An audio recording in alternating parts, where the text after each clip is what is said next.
Hi, it's Sue again, with Everyday Artisan, and I am breaking up my April wears and makes into two videos, and this is the makes video.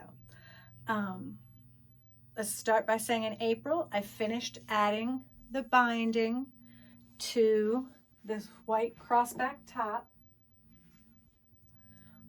I did it in the, either you called the feathered chain stitch, or I like calling it the rosebud stitch.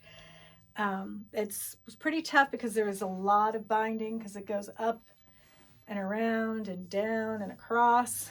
And I fixed the, to be honest with you, I'm not even sure which little piece it was. I think it was this piece. There was a hole, which that would have been a bad place for a hole. And then I think I mentioned I was thinking about putting a shape here. I did find my extra fabric if I wanted to do it, but I don't know that I'm going to do it. It's always something to do on a rainy day if I feel like it.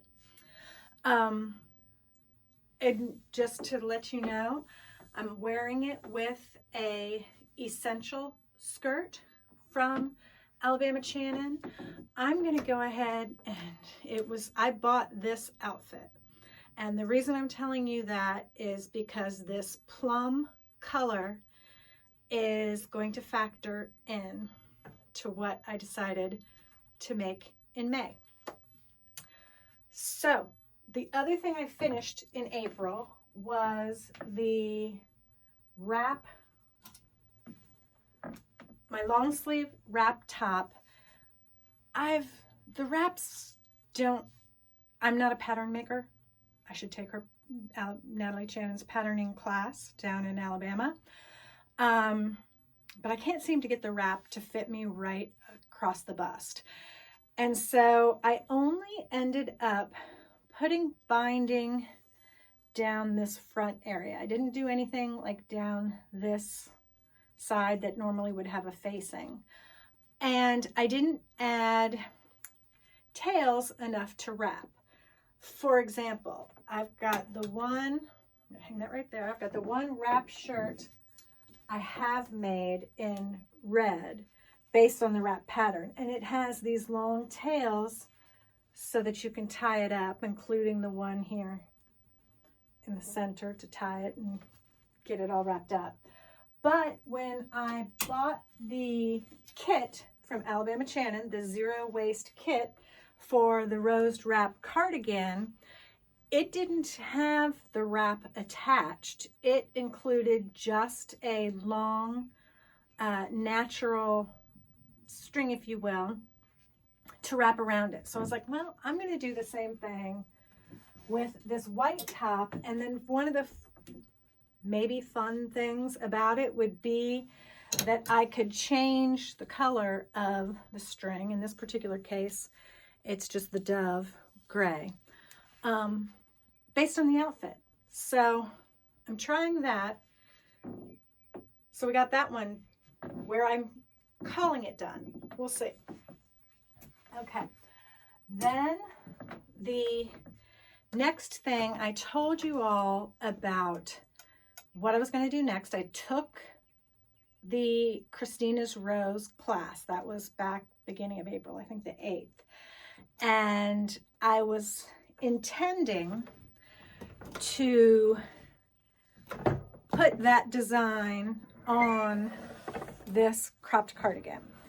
You can see it's got the black and the navy. So I thought, oh, how cute would it be? I've got I cut out my little navy strips and everything I was supposed to do.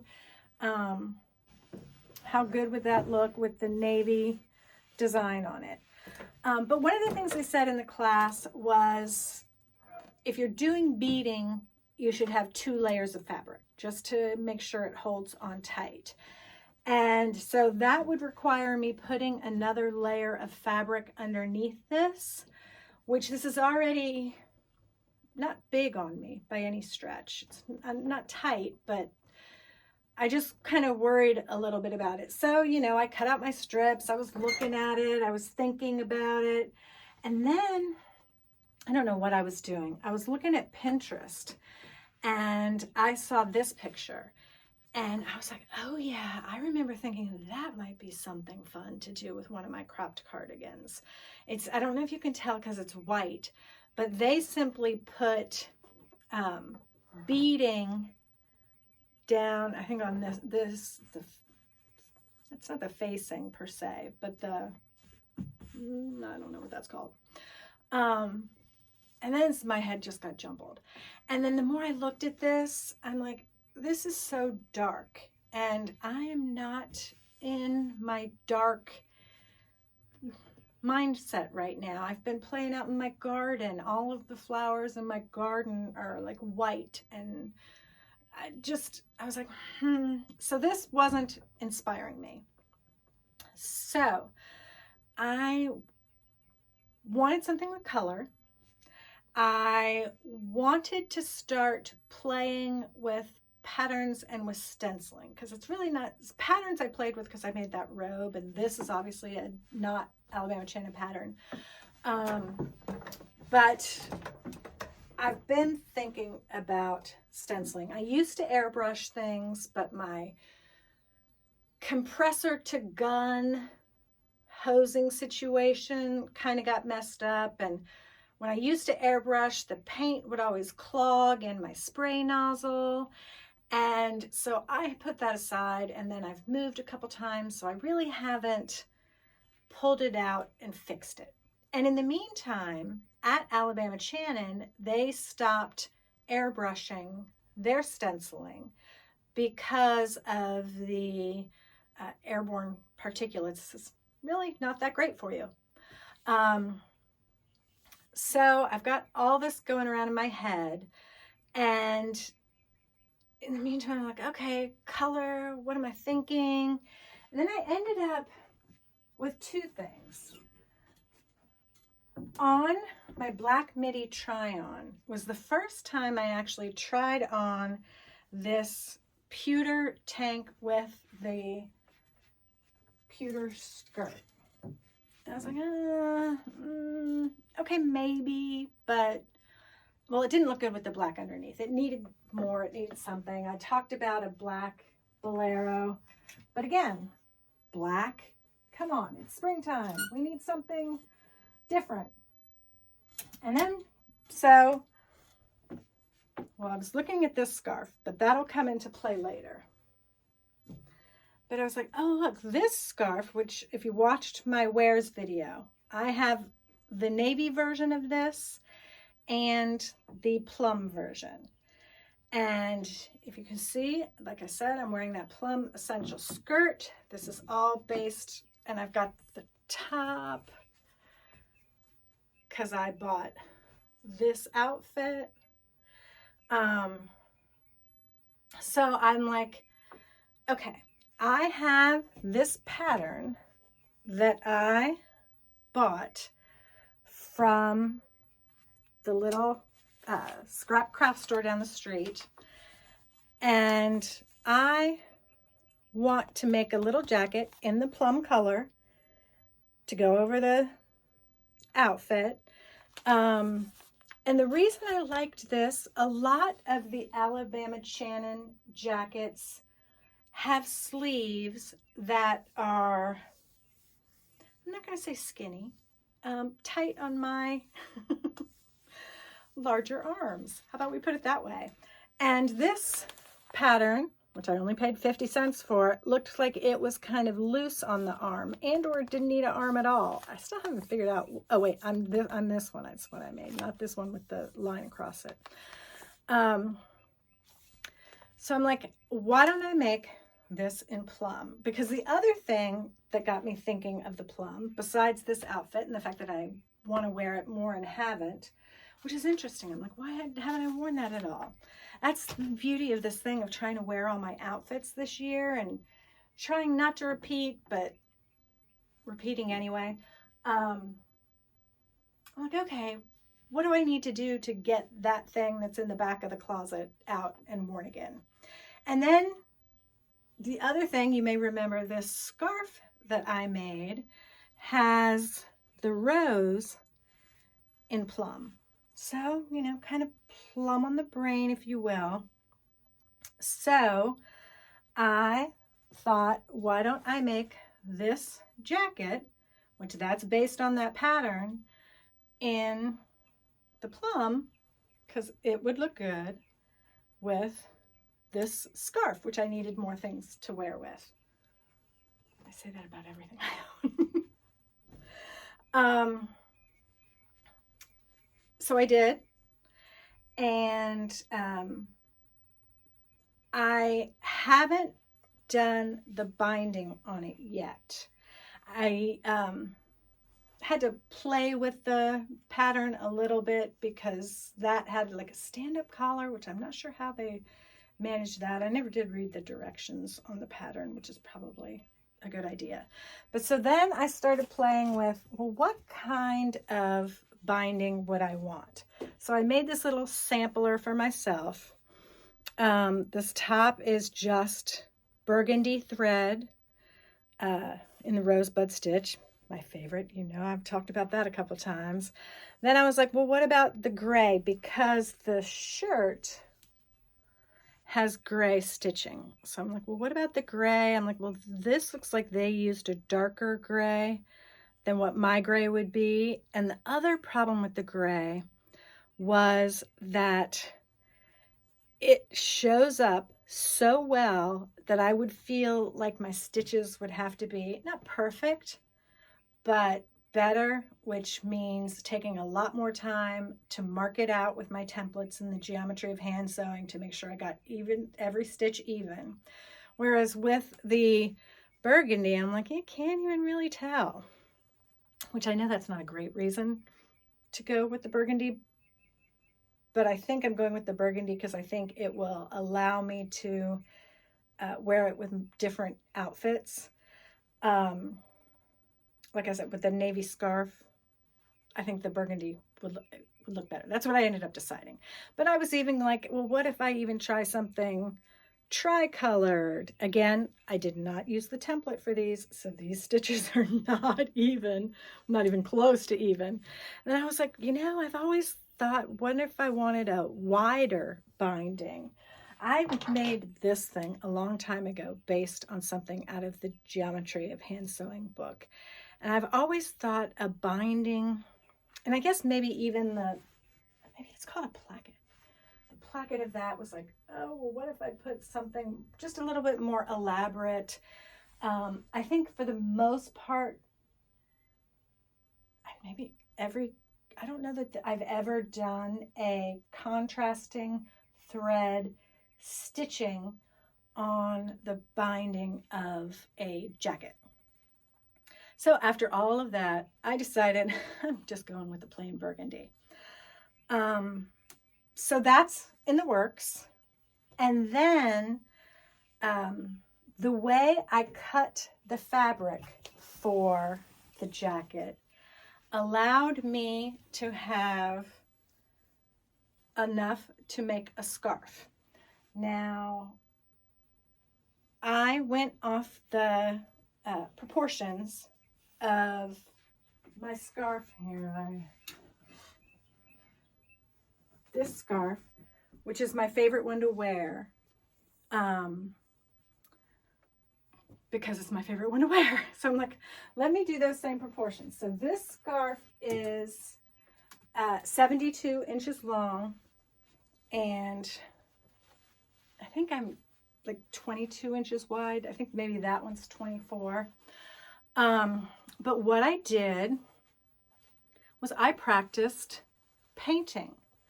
So I had some, if you recall, I'm going to show you here, I had cut out the Sonia stencil because on the School of Making group page, now that I'm an unlimited member, I have access to stencil art.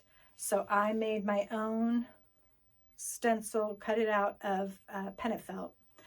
And so I'm like, well, let's give it a try. So I had some leftover slate Alabama Chanin paint. Now, it's probably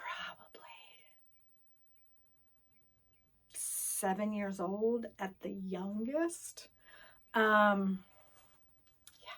So, and I don't think paint probably keeps that well. Anyway, I did put a little bit of reducer in it and tried painting for the first time. And it came out okay. It's a little blotchy, but I think once I start doing my design on it, it's you won't even notice. It's a little crunchy too. I only put it on the ends. You know, the center is nothing, so just on the ends, which is kind of the way that other scarf is. It just has the stencil at the very ends. And I'm going to do the Sonia technique, which here, oh, where did I put it? You remember the bandana. Oh, that almost fell down. Hopefully, the zero waste technique on the bandana. So basically, they took just a couple of shapes and added, here's peacock, here's verdant. This shape has white. Some of the shapes are just covered up with all beading. This shape didn't get cut at all. It's the paint. No, sorry, this shape. They look the same when I'm looking at it in the thing. So yes, there will be a few shapes on here that I probably won't do anything. But the good news is I think I can pick and choose. Oh, that's the backside. Which shape I like. Like I'm like, oh, this shape looks good, but that one looks really speckly. And I'm going to use, basically, kind of looking at this, I'm going to use Dove, which is just the gray, the pewter, and potentially white, and do that on here. And I actually have enough beads of the disco ball mix left over from the Sonia scarf that I didn't use. They gave you enough almost to do 2 scarves. I don't know that I need to add more beads to this. I think it's okay. Maybe it needs a little sparkle over here, but I kind of like it just the way it is, even though if you followed their guide, there would probably be a few more beaded shapes on here. Excuse me. In the meantime, I cut out of navy. My sister wore this scarf when we were in New York City, and she liked it so much, and it was her birthday in March. I cut out the classic cropped coat in navy, and I was gonna, this is why, the other reason I was testing the paint on this, to see how it worked, if I liked it, before I painted up a whole coat for her. And the paint, I thought the slate would work, but when I look at this, it's I don't know if they used, it looks like a gray paint, but I think I'm gonna have to add some black to that slate and or get some new paint. Maybe I should call Alabama Chanin and ask them what color this is and see if I can order some paint from them to have new paint. That would be the right thing to do. Yeah. Okay, see, I'm loving talking through this with you because it helps me figure out what I'm doing. Okay, so that is, you know what? I haven't tried this scarf on with this and the white, and I'm like, oh, especially if that had white and some white beading on it, and the gray and the, okay, now I'm getting even more excited. So those 2 new projects, add the binding to that little jacket, do that scarf, paint my sister's kit for her, and then I ended up, well, I wasn't sure how the painting was going to go. I this was drying, blah, blah, blah, blah, I decided to do another project that would kind of go along with this theme. And it was inspired by this scarf, which I had done a long time ago. This was the first time I ever tried doing relief applique, which I think, you know what, I think this side looks more relief. I don't know if you can tell, which is where you print the appliqued piece of fabric like 120% or 20% larger than the painted design, and then you kind of scrunch it up to give it that relief. And I was looking at this and I'm like, you know, all that, I'm trying to wear these stuff I made, and this is such a simple, easy scarf. Why haven't I worn it? I need something to wear with it, which is always what gets me in trouble. And was looking through the Alabama Stitch Book, because I always love pulling out my Alabama Chanin books for inspiration, and came across this skirt that she did in the dove gray. And I'm going to go ahead and put a copy of this page on there, because I think what I liked most about this skirt, not only the color, not only that I think the rose, it's a placement stencil, so it's not all over, which is going to go a little bit quicker. It had beading on it, which is, you know, having just finished that midi skirt, having that beading needle, I'm kind of all jazzed about beading. And what she says in the book is that this is a skirt that she has that she can add on more beading anytime she wants, which I think that's a kind of cool idea. So I have cut out myself a swing skirt and started doing just the black beading around the edges, and used the rose stencil. You can see I've got each panel marked with a number. I've finished 1 and 2.